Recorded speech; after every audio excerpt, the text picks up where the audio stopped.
Why does it always have to be big guys who are working in HSSE? Yes, so I think the nature of the oil and gas business, it's quite risky. Neglecting kids in the bus. So if you always have a weak physical security, you end up having a weaker cyber security, vice versa. So driving while your kids are half of their bodies out of the car on the sunroof. Who suggested to ask women who are wearing abayas to have reflectors. The kids are so young, they don't know what is good for them. If a gas cylinder catches fire, God forbid, it can be a bomb. Kids running around on the streets without supervision. When we build our house, the safety of our kids should be our first priority. Yeah. Bismillah ar-Rahman ar-Rahim. My dear brothers and sisters, welcome to Dome Podcast. And I'm your host, Hatim Al Abdissalaam. And today our honorable guest is Mr. Waleed bin Waleed Al Mahrizi, who is an HSSE manager in the energy sector. Assalamu alaikum. How are you today? Alhamdulillah, fine. How about you? Good, alhamdulillah. I hope I pronounced it right. I always have difficulty pronouncing this word. What do you call it? I don't know if it's a word or it's a phrase. Yeah, HSSE. So it's different with different organizations. Some organizations, they just go with HSE. Yes. Some of them adds a Q, so it's a QHSE, and it's a QHSSE, and the list goes on, depending on the organization. Well, before we get into the HSE terminology, I want to ask you a strange question. Why does it always have to be big guys who are working in HSE? Yes, so big and scary. Yeah. So in HSE, usually we try to encourage the safety culture and the safety guidance to people, but sometimes we have to enforce it. So this is where the size comes in. So someone like me will not fit in HSE? No, we can use you as a rapid intervention, so to just get in fast. So, Brother Waleed, today we're going to talk about safe environment for our children, and mainly we're talking about safety at home and also in school. So, but I think in the beginning it would be beneficial for the listeners and the viewers to understand what do we mean by the term HSSE. Well, thank you first of all for having me, and HSSE is something very dear to me, so it's the work that I'm doing.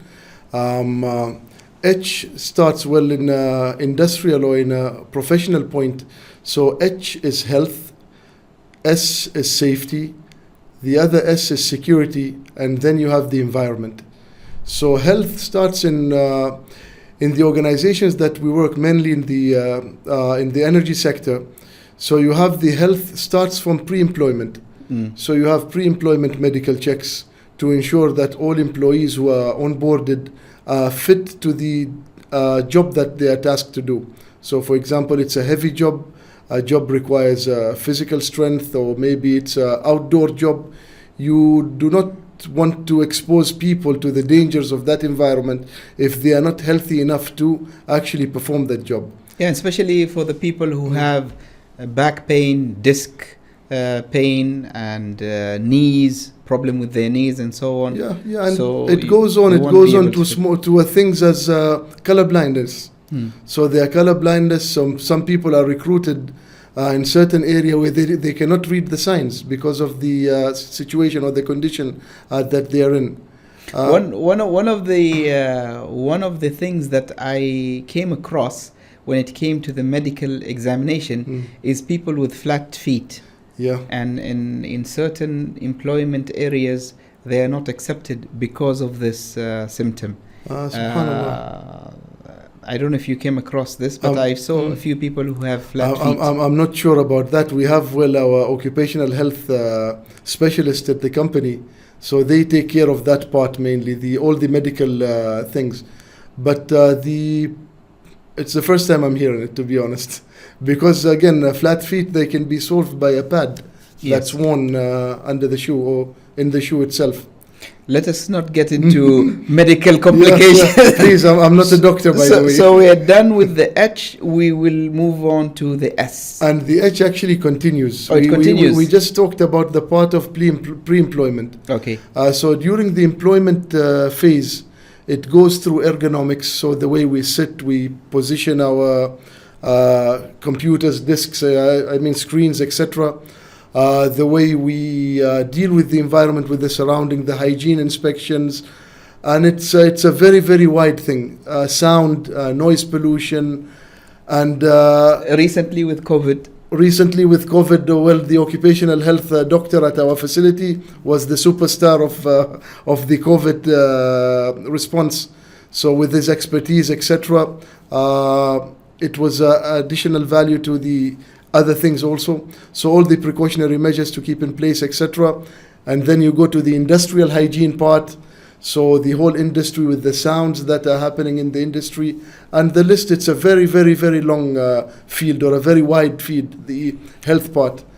Before moving on to the next part, Brother Waleed, I noticed that the oil and gas industry is more concerned in these areas of HSSE, but you might not find other organizations having the same concern. Is there a reason behind that? I think the nature of the oil and gas business, it's quite risky, and it's been there since around more than 100 years old, more than 100 years. So incidents happened, unfortunately. Yes. You go for the investigations, you have lessons learned, you action those lessons learned, and you try to prevent them. So it's a culture within the oil and gas field, or the energy sector as it's called now. So to prevent, and as I said earlier, the nature of the job itself, it has a lot of risky operations, starting from exploration and production to refining to the exporting and the logistics of it. So, but other sectors are catching up. The aviation sector is catching up. You have even most recently, we started supporting a lot of government sectors in implementing their HSSE plans, and also increasing the culture in the government sectors also. MashaAllah. So it's a culture that's going on, alhamdulillah. Brother Waleed, we move on to the S. S. Yes. Okay, I did not give the H its complete share, but we're moving to the... You want to elaborate more? The S, so we talked about the pre-employment, the employment phase, and the post-employment also.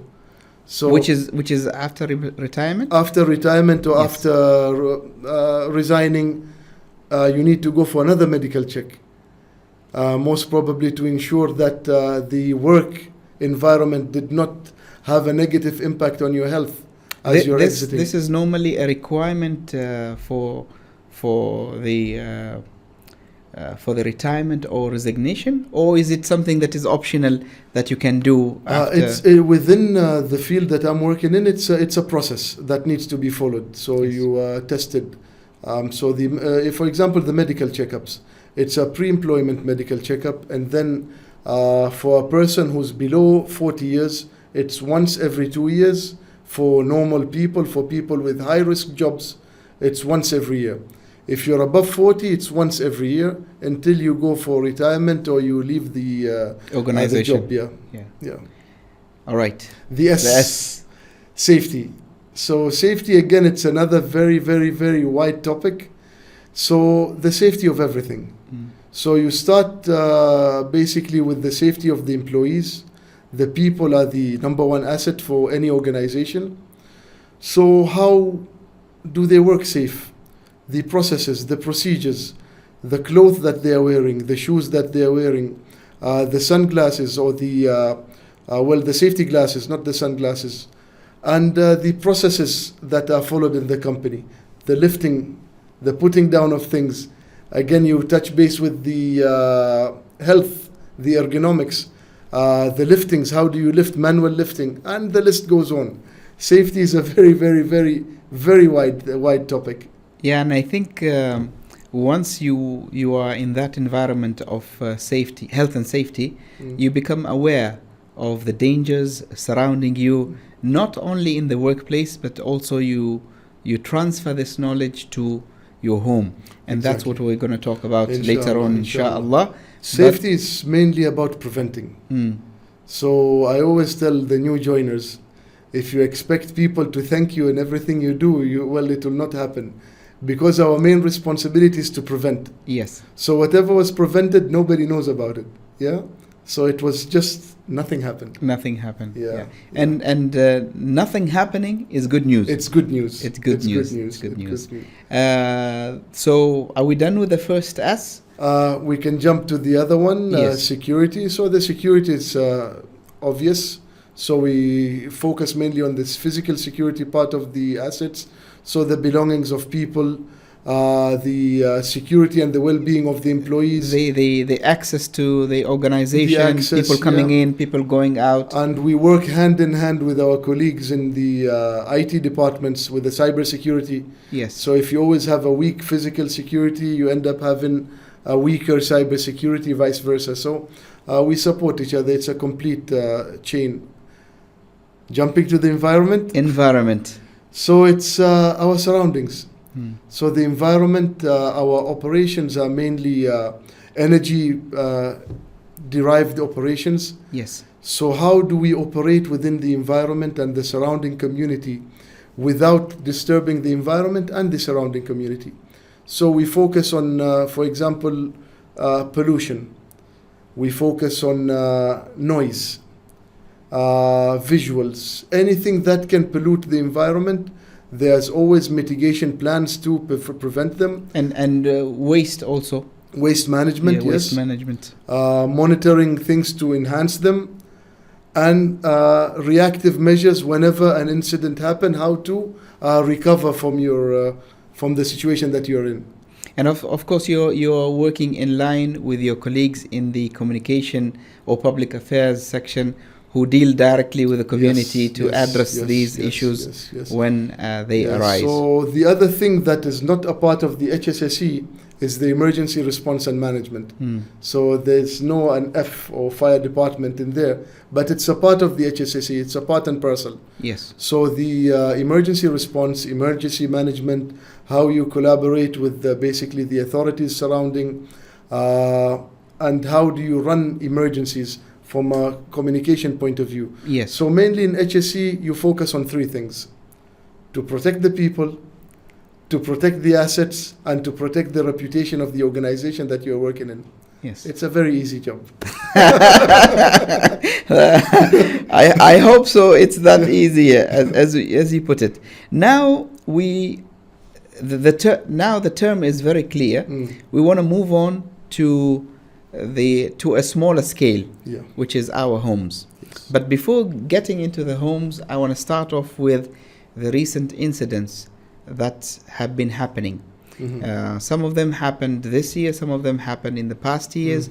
When schools start, you hear the incidents of neglecting kids in the bus, and they very unfortunate. We have fatalities in that, and you have also kids being hit by moving vehicles while they're trying to cross the streets.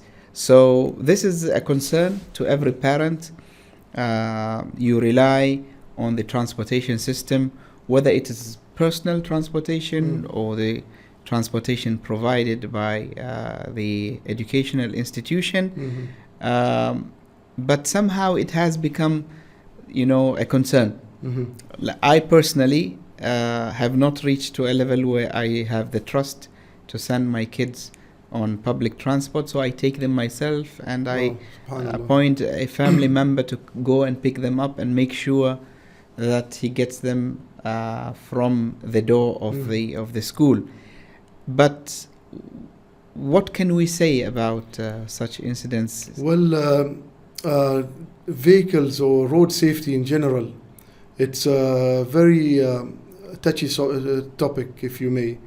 So we can see that incidents or accidents are happening across the country. Unfortunately, there's a lot of improvements.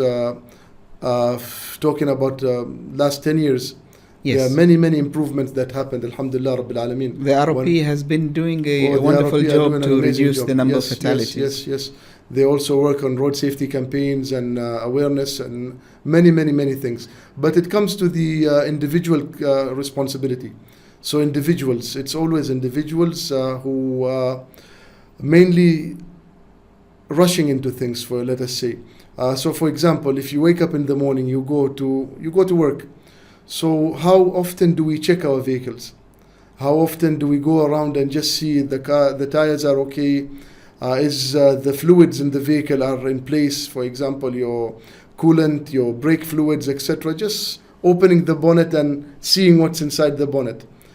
Checking the tires. So all the tires that we have in Oman and anywhere in the world, they have very small writings. Yes. Those writings have... They mean something. They mean something. They are not for decoration. Yes. So there's the manufacturing date. So by manufacturing date, you can figure out the expiration date that you need to change your tire. The type of tire suiting for which type of terrain. So sometimes people can can try and take shortcuts or maybe save some money and get vehicles that are not suitable for our climate or our conditions. Yes. And then checking the vehicle in general, the well-being of the vehicle. So let us say a small thing as using an indicator. Yeah. That can make a big difference. But if you go now to the children or the topic that you brought, so I believe we need to have in country-wise, we need to have a big saying from the regulators. How do we regulate the type of buses that are used? How old are the buses? How many students are in the bus? Because again, you have one person managing many kids. Yes. And as you know, the kids, it's very difficult to keep them quiet. So you have a focusing issue, focusing on the road. And then the zones that some countries have, school zones. School zones. Yes. Where you have to drive in at a certain speed limit, yes. regardless of there are kids on the streets or not. Yes. That's a red zone. That I don't know if you agree with me or not, but some types of mistakes cannot be rectified. Mm-hmm. You know, you can prevent a lot of things, and you can make some mistakes when it comes to, you know, health and safety, that, you know, the damage is not so big. Mm-hmm. But when it comes to our kids Yeah. losing their lives, it's not something that you would say, okay, we can do something about it when it happens. No, it has to be prevention 100%. Yes, 100%. And the incidents that we mentioned, it's tragic, honestly Very speaking. tragic, I can't think of the condition of the parents when they lose one of their kids. I think maybe it's the time subject matter experts step in. So you have a lot of institutions that basically familiar or well established in road safety that can transfer this information to the institutions that need it, for example, the schools. So awareness sessions, proper, I don't know how to keep it, but proper maybe contract management with the service providers.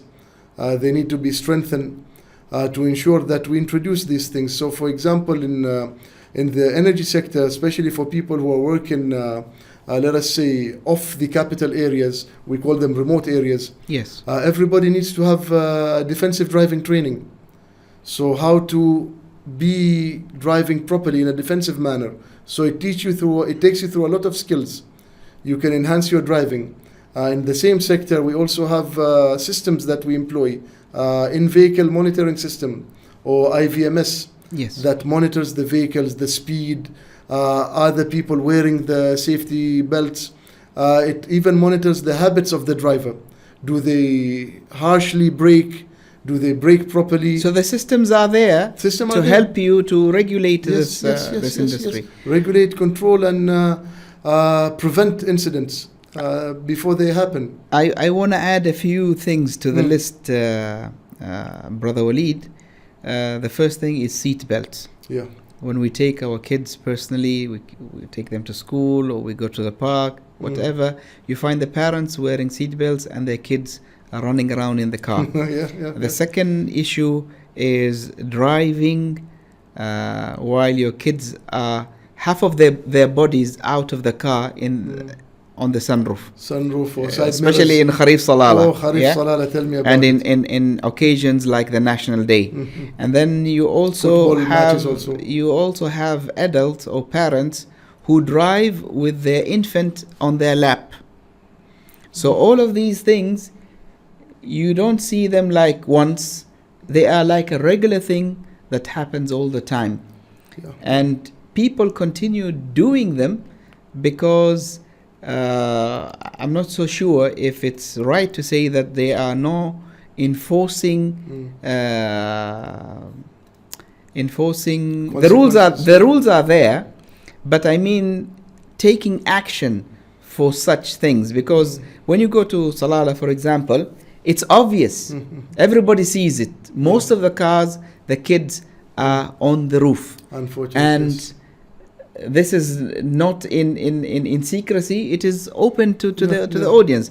So I think they should have been a regulating authority which will stop this happening to the kids, because the kids are so young, they don't know what is good for them. Exactly. The parents are responsible for their safety. The law is there, but again, the lawmakers cannot be everywhere. It starts with maybe كلكم راع وكلكم مسؤول عن رعيته. Yes. If I did not make a mistake on that. Yeah. So we are all responsible for our loved ones, or for people who are under our responsibility. But if the parents are not responsible, someone has to step Exactly, in and yeah. protect the kids. Yeah, but it starts with the parents. So if the parents are not responsible, then the other step. So for example, just to enjoy, these things happen in celebrity, or you can say where we are celebrating things. Yes. So when we in Kharif Salala, for example, we are celebrating the weather. Yes. When our football team won, we are celebrating the team. National Day happens, we are celebrating the country. Sometimes in weddings. Yes. When we are celebrating the wedding or the occasion. So those moments of excitement, sometimes they have everlasting pain that happens, or that memory remains of not necessarily killing somebody, but somebody fell off and he got injured, broke his hand or something. That's also something serious. So the regulations are there. The enforcement maybe needs to be enhanced, especially in those times and the locations where you have an influx of people coming from different areas. And for such behaviors, unfortunately, it's a triggering effect. So if one is doing, it will trigger another. Everybody imitates. Yes, unfortunately. You know why I have mentioned this point, Brother Waleed? Because everything else is enforced. Mm-hmm. Like you have speed traps, you have everything. You find the enforcement there. But when it comes to the children, still there is room for improvement. Yes, 100%. You know? When the people see that you have a person of authority standing there and stopping the vehicles that have kids on the roof, I think everybody automatically will put their kids on their seat. Yes. So I think we need to take, and we even need one maybe step to ahead. One person who's penalized on that, or the fine of that is increased to something painful. It will be maybe like a curb for it, because at the end of the day you can hopefully I think we need one more thing I want to add when it comes to the streets before we go for a short break, is kids running around on the streets without supervision, especially at night when the visibility is not enough. I don't know if you've seen this in your neighborhood, but it's very, very common. You see kids from the age of 1 until the age of 11, 12 running on the streets. Sometimes they are on their bike, on the scooters, and you don't see parent supervision for these kids. Sometimes even the alleys are not that well littered, so there's no enough light. You depend on the lights of the vehicles. That's well, parents again, we need to be more responsible as parents to educate the kids. And I think kids are not dumb. They just need to be educated properly, and the consequence explained to them. And usually the playtime is during the afternoons.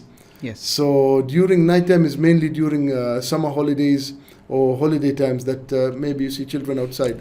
Funny enough, there was a story that happened in 2005. Yes. Back in a location that I was working in, one of the locations. It was close to a community. So we had one of our expatriate colleagues who suggested to ask women who are wearing abayas to have reflectors. Yes. Because he could not see them and they are wearing black abayas. So why don't we educate the community to wear reflectors so we can see them? So it's really an issue. This is adults, and now you're talking about kids who can jump unpredictably in and out the traffic. Yeah.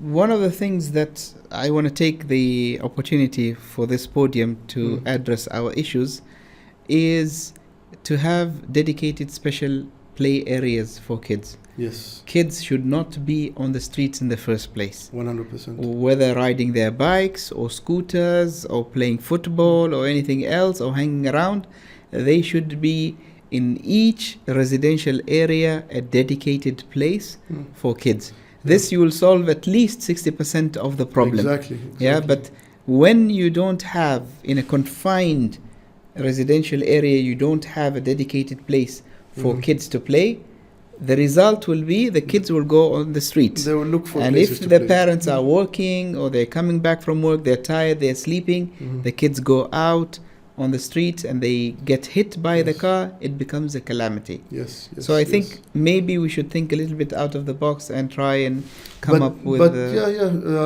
it's a part of the urban planning. Urban planning that's happening now. And you could see a few areas that are starting to improve. But I think, yes, we need to expedite. Brother Waleed, we will take a short break and come back to continue our discussion. Inshallah. Dear brothers and sisters, welcome back to Dome Podcast with my honorable guest, Brother Waleed Al Mahrizi. Welcome back, Brother Waleed. Thank you for having me, Sheikh Hatim. We continue our discussion, and now we're talking about the environment inside the house. The first thing I want to touch upon is the sources of fuel. Whether it is carpets, cooking oil, and so on. How can we try and educate people about the sources of fuel in the house, and what is the fuel? What are we talking about? Well, fuel is anything that can burn. Let us simplify things. So it's anything that can burn now with the modernization of products. Yes. So you have a lot of products which are made from, you can say, plastics, not necessarily proper wood. You might have MDFs, which is compressed wood. That is the common thing now in the house. Yeah. So plastic is in everywhere. And plastic is not necessarily not sufficient. But how do we store them? Do we keep them close to the sun? And you have paper. You have your gas that you cook with. All the cooking liquids, let us say oils that are used, ghee, coconut oil, etc. Fuel is everywhere. Our clothes are more than 60% plastic. Toys, soft toys, Yeah, they're made out of cotton. And the biggest, let us stop from fuel, the biggest igniter, if it may be, it's electricity. And how do we manage electricity and protect electricity at your houses? You can have a house which has a lot of fuel around, but if you manage electricity properly, you have solved maybe 50%. But again, having a house with fuel is not recommended, obviously. So tidiness of the house, to dispose waste as we go on. We do have incidents that, again, unfortunately, we heard of, and if we go to the civil defense, for example, social media pages, you see a lot of events that are happening in Oman, and civil defense, mashallah, working very, very hard to educate communities again and to publish these events or these incidents. Yes. So these incidents, if they are published, people can learn from them and try and avoid them from happening in their own houses. So let us say cooking gas. So cooking gas, if that's by itself, it's a thing that we cannot live without, because most of our houses are using gas for fuel to cook.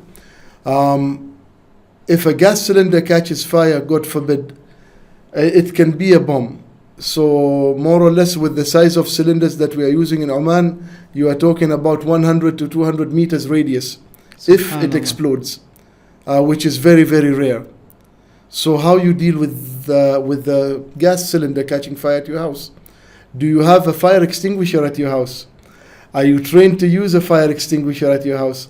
So all of these things that we need to have in our houses will not go to the detection systems, but at least the basics: a fire blanket, small size extinguisher. Can I ask you please to explain to the audience the triangle for fire? Yes. What causes a fire? What does the fire need to? So the fire is the triangle, or some people add another element. So it's fuel, ignition source, and oxygen. So you have these three. The fourth one is the chain reaction. So it needs to continue. Yes. That fire needs to be fed. Most of the time it's fed by the fuel itself. So anything that can cause spark. Yes. And then it gets fuel, and air is there, then it's a combination that will cause a fire. So going back to electricity. Electricity, we all have the DBs, the electrical breakers. Yes. Okay. There's a small button. Usually it's a different color. It's either orange, white, black, sometimes with a small engraving of a letter T. Yes. That T, it's I believe for testing. Yes. So it's recommended to test it at least every quarter, every 3 months. You close down your bigger electrical consumers, for example, your fridge, your ACs, etc., and you press the tripping button. If it trips, more or less your earthing system is good. So if you have a short socket, or you have an equipment that is not compatible with the electricity, it will just trip. So your electrical system will trip, and it will not continue overheating, because electricity is energy. Yes. And it's heat. So if you tried the tripping button and it did not trip for any reason, then you need to immediately consult a proper electrician. And when I say proper electrician, we have a lot of people or help that we can get from the building material shops, but most of them are not proper electricians. So how to know? You need to ask for the... They just do it as a part-time thing. And we don't ask. So for the credential or the resident card. The thing about that, Brother Waleed, is we go for normally the cheapest. Unfortunately, yes. We don't look at the safety aspect of the matter. Yes. Now, mentioning electricity, I want to take you a little bit to some of the incidents where people lost their lives because of the ignition that happened due to exhaust fans and water heaters, and also some plugs. How can we keep our environment in the houses safe with these equipment? You know, some people, they leave them on for 10 years, 20 years, and some people advise you and say, no, you have to switch them off. What would be the right thing to do? Well, you need to have, I believe, a checklist. Yes. We human beings, we forget. So we need to have a checklist on things to do and when to do them in the house. Let us say, for example, going from electricity, jumping back to gas. How often do we change the hose that supply gas from the cylinder to the gas system that you have? Be it a pipeline or a pipe fixing or the cooker, etc. So the hose needs to be changed. We forget. When did we fit it? That usually needs to... The day we get into the house, when we buy the house, that's it. We don't go back to it. So that needs to be changed at least every 1 to 2 years, depending on the quality. And most of these things, they do have a lifetime. The regulator in the gas, after the cylinder, usually there's a regulator. Yes. How often do we change it? When did we buy it? We don't know. If you go to the electrical aspect, the other part of the, let us say, triangle, the ignition source, how often do we do the testing? So we can do like a checklist, a reminder. Most of us, using smart devices, you can set your calendar. On this date, I'm testing the electrical at home. If you don't feel competent or confident enough doing it, well, get a subject matter expert that they can support in that. I think, Brother Waleed, the main issue as well is the knowledge in these matters. Most of the people are not aware of these requirements. That's why this program is important, to educate people on these matters so that they can go and learn or seek help, or at least to have it at the back of their head that this is important. This might cause, the life of my kids or so on. So that's why we want to keep them informed. Now, when we're done with the fuel, we want to talk about the recent incident of the electricity blackout. Wow. Yeah. And in the country. Yes. It was for the first time. Yeah. And the majority of people were panicking. They were not really familiar with such a thing. It happened for the first time. They didn't know how to react. It took quite a while, some of them, until midnight, some of them, until the second day. What are the hazards in such incidents, Brother Waleed? Well, I can humbly say that there are mainly two things. So if these things happen, first of all is the electrical uncertainty. So first of all, you need to isolate your equipments at home, your fridge, again, your ACs, etc., because electricity might come back in a wavy current. To say, I'm not an electrical expert, but just to ensure you keep the lights on, to know that they're up and down.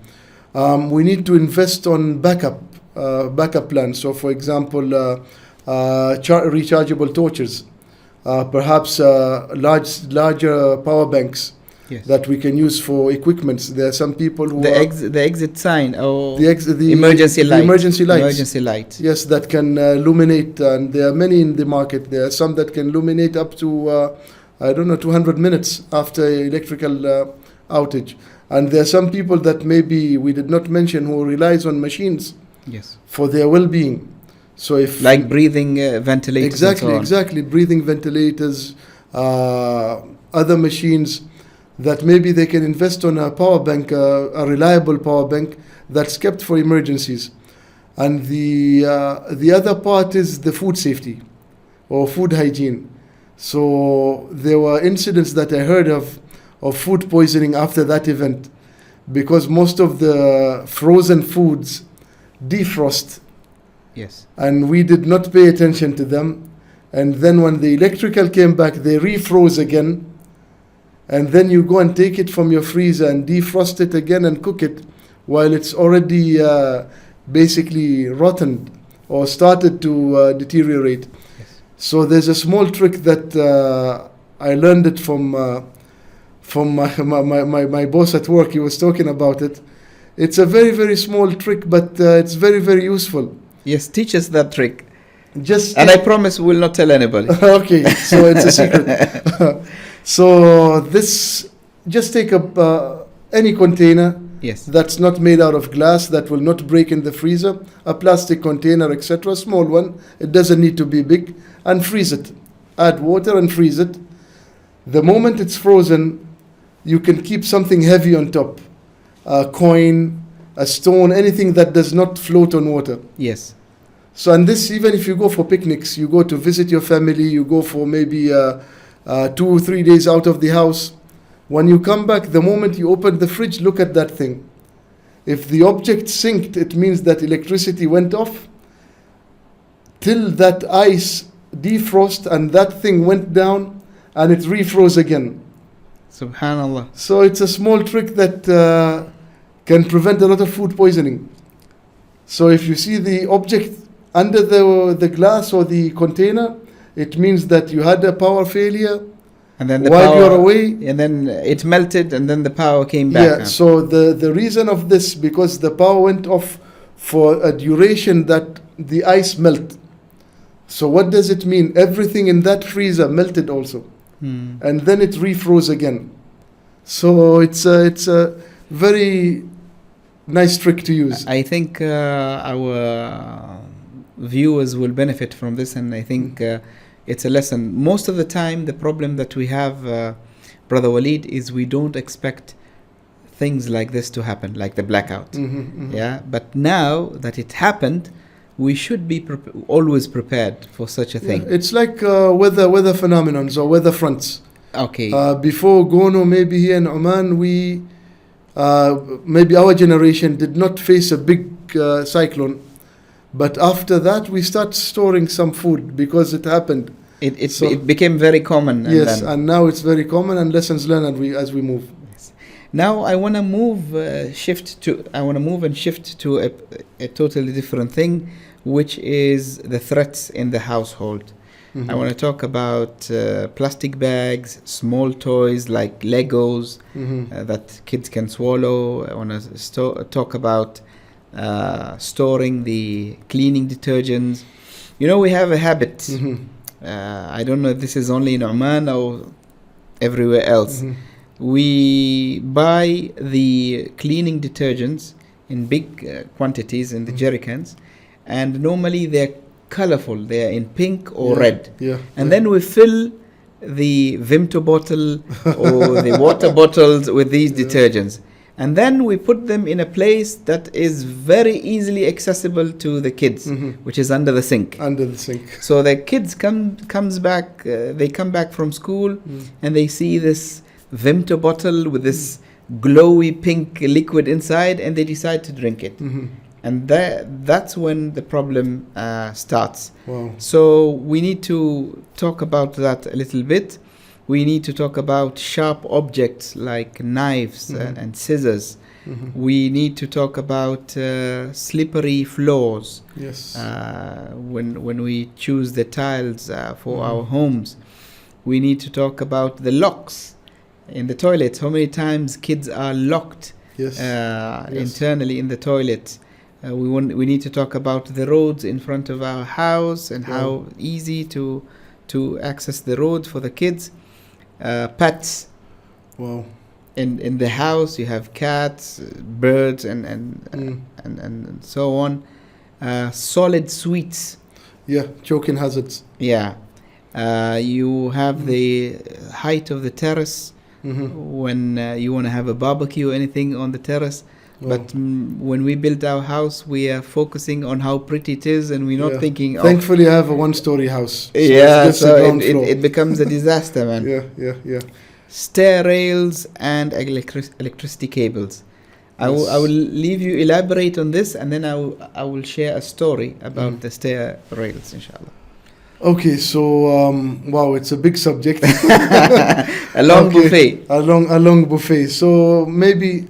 Let us start with the detergents. Yes. So the detergents, first of all, people should actually avoid transporting them from the actual containers to the others, because these are chemicals. Chemicals are made to stay in a certain environment until they are used. So, for example, let us say Clorox, not mentioning the brand name, but we all know Clorox. Yes. It's in a container that's designed to contain that product itself. And it's a very dangerous product. Yes.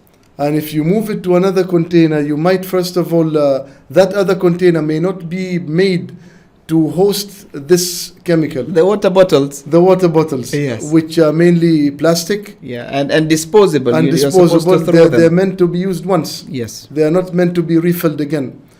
First of all, the most important thing about detergents, every chemical or every detergent has a small pictogram, a small sign, whether be it's harmful, it's toxic, it reacts with something else. So we as maybe parents or the caretakers, the adults in the house, we need to read those things and understand the chemical that we're introducing to the house. Maybe you have people or children or adults even with certain sensitivities that you wonder, for example, why am I always sneezing? Sneezing or coughing or itching. Maybe it's whatever we are using over there. So you need to know what you are bringing in the house. This is number one. If we are forced for any reason to move it to another container, we need to maybe secure it, lock it properly, or label it even with the expiration dates and other, because again, you are moving it from the container that has the actual expiration date.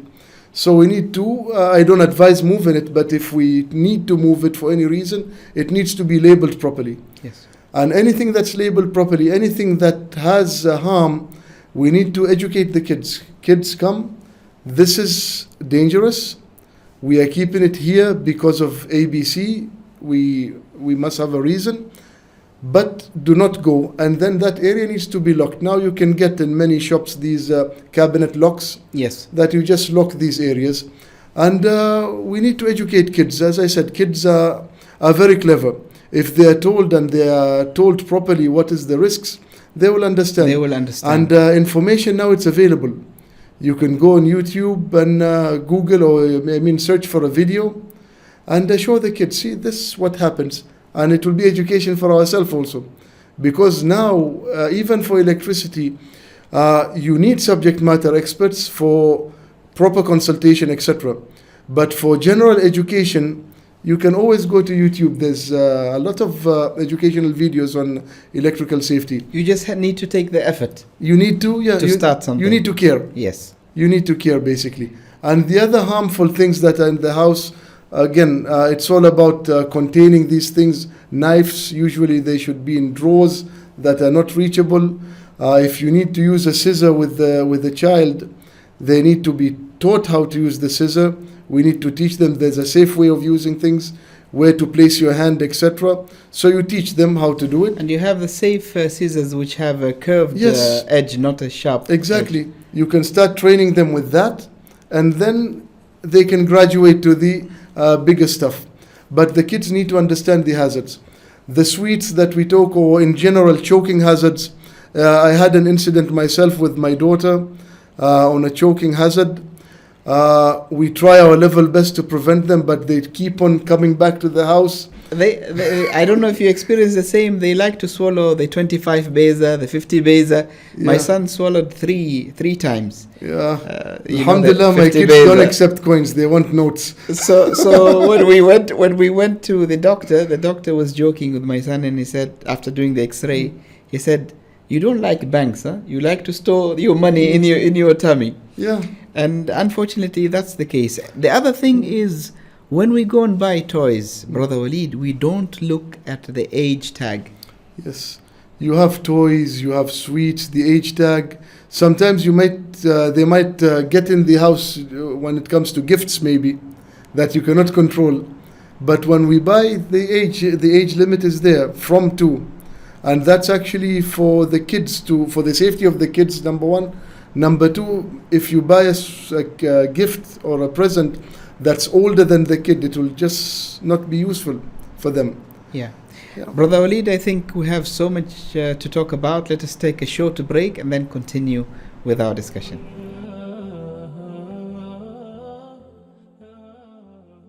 Dear brothers and sisters, welcome back to Dome Podcast with my honorable guest, Brother Waleed Al Mahrizi, who is an HSSE manager in the energy sector. Welcome back, Waleed. Nice to be back. Brother Waleed, we were talking about the hazards in the house, and I wanted to share a story with you. But before that, I want to mention the plastic bags. Mm-hmm. We accumulate a lot of plastic bags in our homes, and it becomes very tempting for kids. I don't know why. They leave their toys and they play with plastic bags. The sound. And I remember when I was young, it was part of the jokes that we had between us as siblings, that one of my brothers took a plastic bag and covered my head. Wow. And this can cause suffocation. So I think if we use or replace the plastic bags with the big bags that are recycle bags that we use for the market, then get rid of all the plastic bags, because it can cause Yes, you actually have bags which are breathable bags. Yes. So they are made from fabric. Yes. That you can breathe in. And they're actually very they are sustainable for the environment. We don't encourage boys to go also and No. and cover their brother's head with a breathable bag. I think I know that brother. Wallah, I don't know him. You know him very well. And I wanted to share a story with you in terms of the rails, the stair rails in our homes. I have a friend who, built a new house, and he made sure it looks modern. But most of the time, when we build our house, we don't think of the safety aspect of the children. So instead of having the rails, he has glass, transparent glass. Okay. Now, one of the glass has broken, so they sent it to be replaced.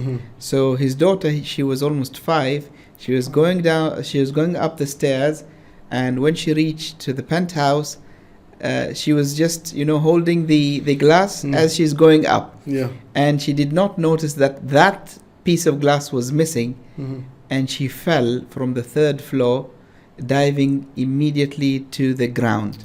Subhanallah. And she was in pain, and she had lost memory of what had happened. So they took her to the hospital, and they did a blood test, but they gave her only painkillers. They didn't know what's wrong with her. Subhanallah. And then he went back to the CC camera in the house and found out what had happened. She had a broken rib, broken leg, and also some other parts of her body. With this, I just want to warn people out there, when we build our house, the safety of our kids should be our first priority. Yes. I know it's good to have fancy houses that look very modern and so on, but this can also happen to you, so be careful. Safety of kids, accessibility, how can you enter or exit the house when needed, the safety aspects. People like me, we build one time. Yes. We don't build houses every day. So we need to take our time. We need to bring the right stuff. And whenever we identify a mistake, it's not too late to correct it. You can correct it. So for example, if you build the house before marriage, yes, maybe you are not thinking about kids necessarily. When you get married, you start expecting, you can rectify this. It's never too late. Think about the aspects of safety. Safety is common sense. So look at things and try and imagine, what if it goes wrong? So we have a saying that we, in the HSE community, we plan for things that may happen, but we react to whatever happens.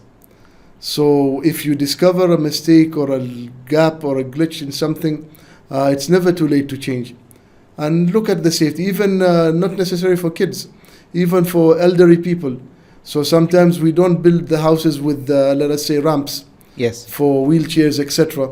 And then we redo them in the future. We think we'll always be young. Yeah, we are young, always young, inshallah.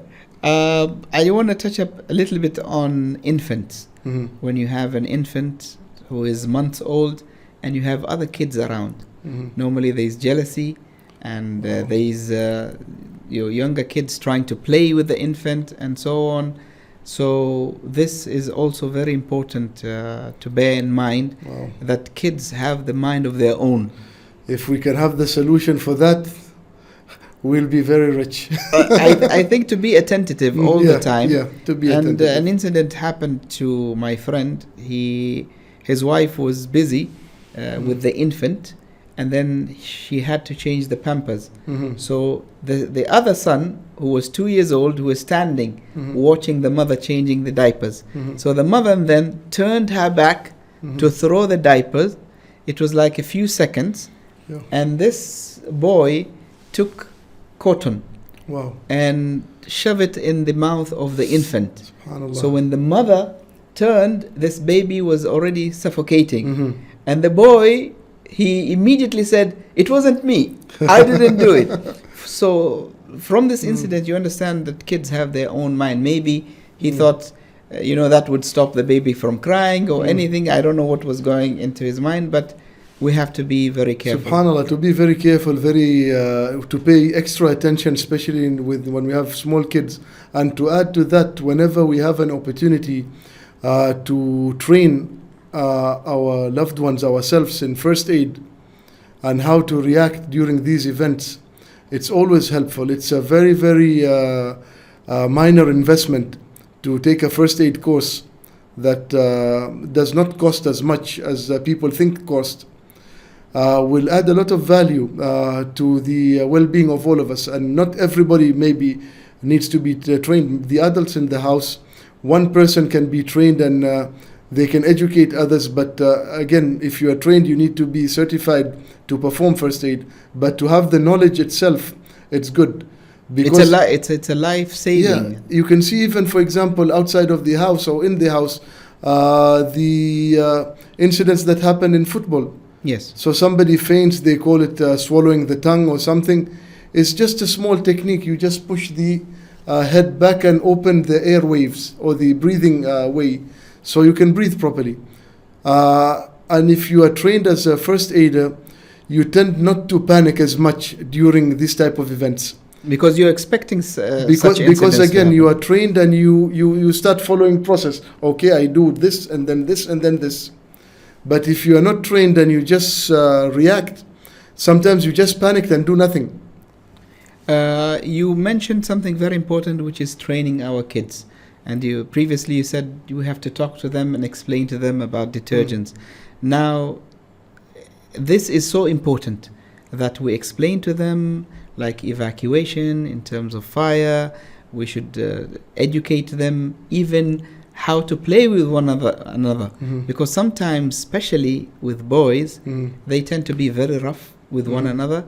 So they might use an object or a toy that might hurt the other sibling. So it's very important to always supervise and talk to the kids, make them understand that certain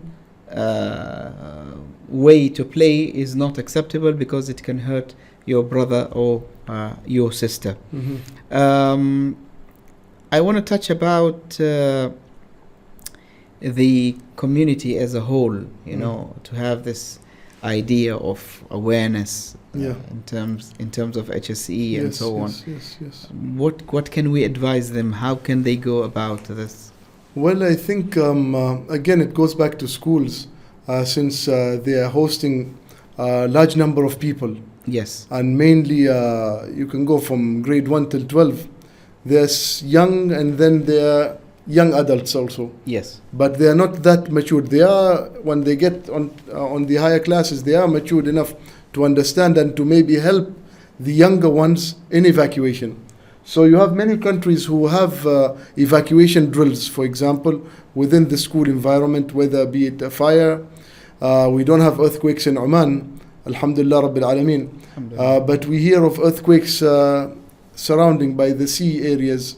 So I don't know if it will happen or no, we hope not. But we need to prepare for it.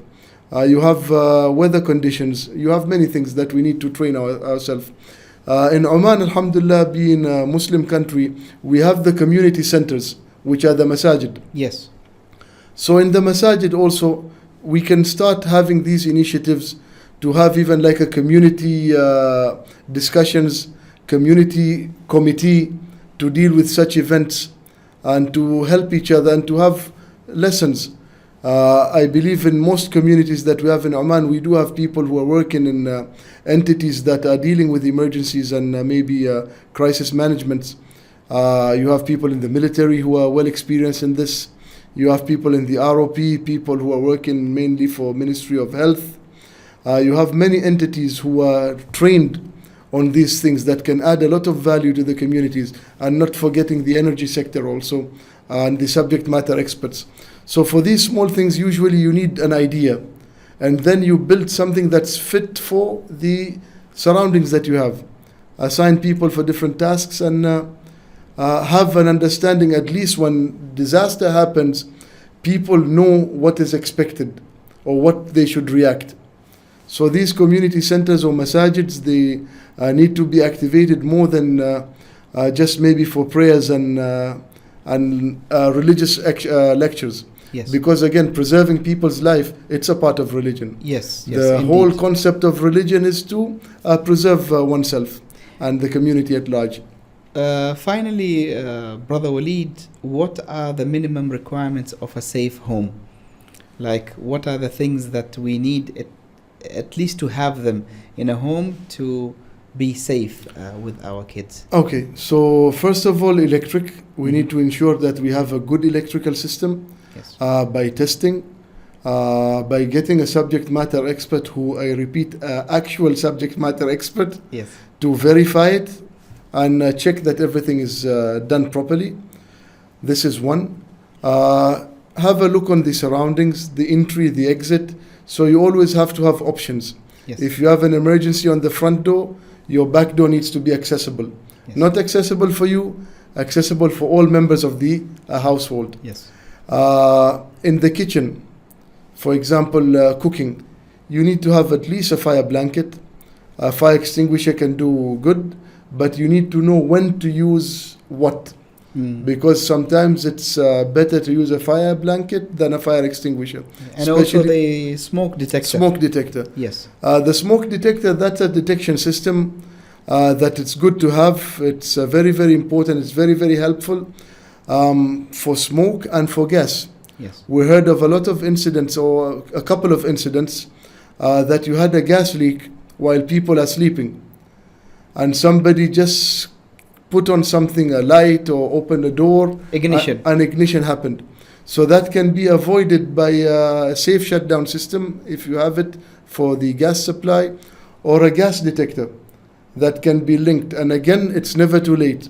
Some people, they say, well, the house is already existing, I cannot start breaking the walls. You do have wireless ones that are battery operated. Yes. If you want them linked to a central panel that can raise the alarm in the whole building, that's doable. You have many devices that are linked to your mobile phone. Yes.